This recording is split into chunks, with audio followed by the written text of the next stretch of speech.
Hey, good morning, everyone. Happy Wednesday morning to you, and welcome back to Morning Musings. I do appreciate you being with me on this fine day. Hope everything's going well with you. I hope you're safe. I hope you're healthy. We are continuing our examination of Matthew chapter 24 and verse 35. Wow, I can see. Those things are dirty. Anyway, in which Jesus said, "Heaven and earth shall pass away. My words will never pass away."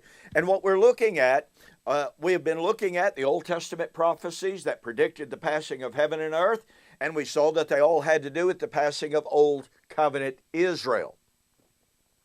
But it's not just the prophecy about the passing of heaven and earth. No. You see, Matthew 24 is two-sided. Heaven and earth will pass away. My words will never pass away.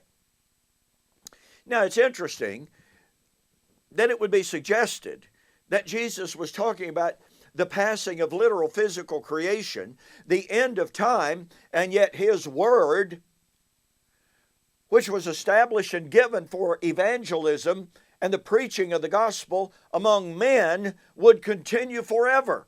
Well, wait a minute. If time ends, and if there's no more evangelism, there's no more sin, then why do you need the gospel to continue and never pass away? You're going to make it a museum piece? So that in this proposed no more time, no more sin, no more evangelism world, people can walk by a display case and see a copy of the Bible and say, boy, you know what? There was a time in which the gospel had to be preached to save men from sin. But of course we don't do that anymore. That means the gospel would pass away. But we are looking at this contrast. Heaven and earth shall pass away. My words will never pass away. And we're looking at these passages in the New Testament that pick up on that motif. The passing of heaven and earth, the abiding and eternal nature of the work of Christ. Now, opponents of covenant eschatology say, well, we're not saying that the kingdom ceases to exist, it just doesn't function anymore like it was established to do. Well, that means it would be shaken, just like the law of Moses. The law of Moses no longer functions as it was originally given, as a binding covenant. So it's passed away. So if you say that the gospel of Christ will one day cease to function among men as it was originally established and given, then guess what? The gospel passes away. And once again, you're denying Jesus' words. But we come to another passage which, just like Matthew 24, is appealed to as proof that literal physical heaven and earth will pass away. And that's 2 Peter chapter 3. Now, I'm not going to go in an exhaustive discussion of that. I wrote a book some years ago entitled The Element Shall Melt with Fervent Heat. It is the only, to my knowledge, it is the only full preterist commentary on 2 Peter 3 that has ever been written. Now, it's far more exhaustive than 2 Peter 3. It is broadly comprehensive, taking in Old Testament prophecy, New Testament prophecy, Revelation, and on it goes. Go to my website, donkpreston.com, BibleProphecy.com. Go to the store and order yourself a copy of the book, The Element Shall Melt with Fervent Heat. Send me a note that says you saw the offer on YouTube or Facebook, and I'll refund your shipping. That'll save you $5, okay? But in this book, I have an exhaustive discussion of the passing of heaven and earth. Was Peter predicting the destruction of literal, physical, material heaven and earth? Or was he, just like Hebrews, talking about the removal of the heaven and earth delivered at Sinai that was passing away when Hebrews was written in order to give way to the everlasting, the unending, the unmovable kingdom of Christ, which was even then being delivered. They were in the process of receiving it because God had begun a good work in them. He would finish it at the day of the Lord, Philippians chapter 1 and verse 6. But 2 Peter chapter 3, and today's video is all the time I'm going to spend on 2 Peter chapter 3. I just want to get to the core issue of the passing of heaven and earth and the continuance of Jesus' work. All right? In 2 Peter chapter 3 and verse 10, the day of the Lord will come as a thief in the night, in which the heavens shall pass away with a great noise, and the elements will melt with fervent heat. Both the earth and the works that are in it shall be burned up. Or as some translations say, shall be exposed, shall be revealed, shall be discovered. Heurisco, the Greek word that is used there. Nonetheless, therefore, since all these things will be dissolved, passing of heaven and earth, what manner of persons ought you to be in holy conduct and godliness, looking for and hastening the coming of the day of the Lord, because of which the heavens will be dissolved, being on fire, the elements will melt with fervent heat. Nevertheless, in spite of the fact that, quote, heaven and earth will pass away, the elements will be burned up, discovered, if you please. Nevertheless, according to his promise, look for, and that word look means an eager, earnest expectation of seeing. That word does not denote well, I'll just kick back.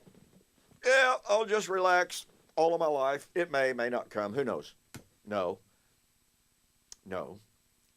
It meant they were expecting this event. Oh, and it says they were hastening toward that day. It was imminent. When people 2,000 years later says, oh, we're looking for the day of the Lord, I'm sorry.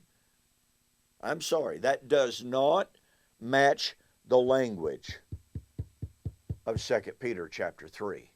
And that earnest, eager expectation to see. Well, listen, what right did they have to expect it? If Jesus and his apostles said that his coming may not happen for a gazillion years, then did they have a right to expect it? Well, of course not. Nonetheless, we, according to his promise, are looking for a new heaven and a new earth wherein dwells righteousness. So look, folks, this is a direct echo of Isaiah 51. Remember that? Look to the heavens above, look to the earth beneath, for they shall all vanish.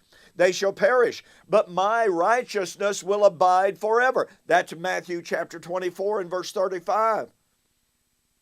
But then notice that he says, according to his promise, we look for a new heaven and a new earth wherein dwells righteousness. Well, let's see.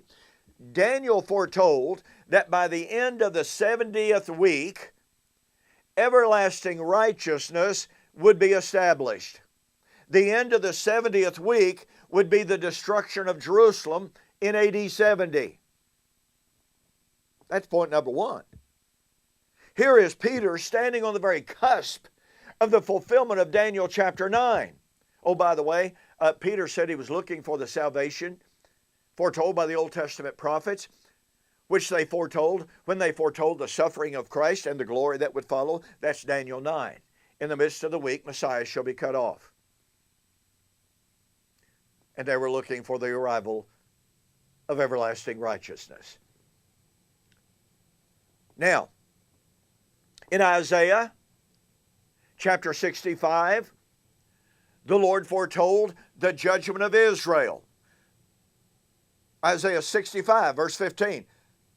You shall leave your name as a curse to my chosen, For the Lord God will slay you and call his people by a new name. Look at verse 17. For behold, notice the connected particle, for, which connects it to his prediction, to his prediction of the destruction of Old Covenant Israel. For behold, I create new heaven and new earth, and I create Jerusalem a rejoicing. So what do we have? The passing of heaven and earth and the arrival of the new heaven and the new earth. Oh, by the way, what's the description of that new heaven and new earth in verses 19 and following? It's a world of righteousness. Yeah, a world of righteousness. Now, if it's the case that Peter was anticipating the arrival of the new heaven and the new earth, if he was anticipating the arrival of the new heaven and new earth foretold by Isaiah 65, and oh, by the way, Isaiah 66, the new creation in Isaiah 66, the new heaven and the new earth would abide forever without end. Well, let's see. Passing of heaven and earth, new creation never pass away. And in this new creation of Isaiah 66, the survivors of the day of the Lord would go to the nations and evangelize. That means Christ's word would never pass away. You see that? So we have in 2 Peter chapter 3 the prediction of the passing of heaven and earth and the creation of new heaven and new earth. And by the way, virtually all scholars agree, that Peter is drawing directly from Isaiah 65 and 66. I mean, that's just virtually a given. Oh, and by the way, great Reformed scholars such as John Owen, they saw that 2 Peter 3 was about AD 70. Yeah. So this is not novel.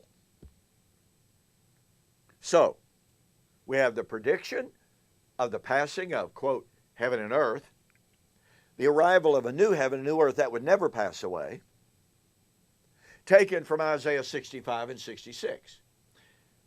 But the prediction and the promise of the passing away of heaven and earth in Isaiah 65 and Isaiah 66 is the passing away of the old covenant world of Israel, which happened in AD 70, which means that the new heaven and the new earth, the new creation that will never pass away and in which there is evangelism,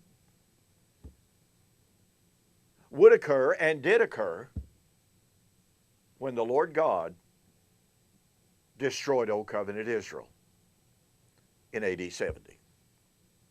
And by the way, folks, let's not forget, the arrival of the new heaven and new earth is the time of the resurrection.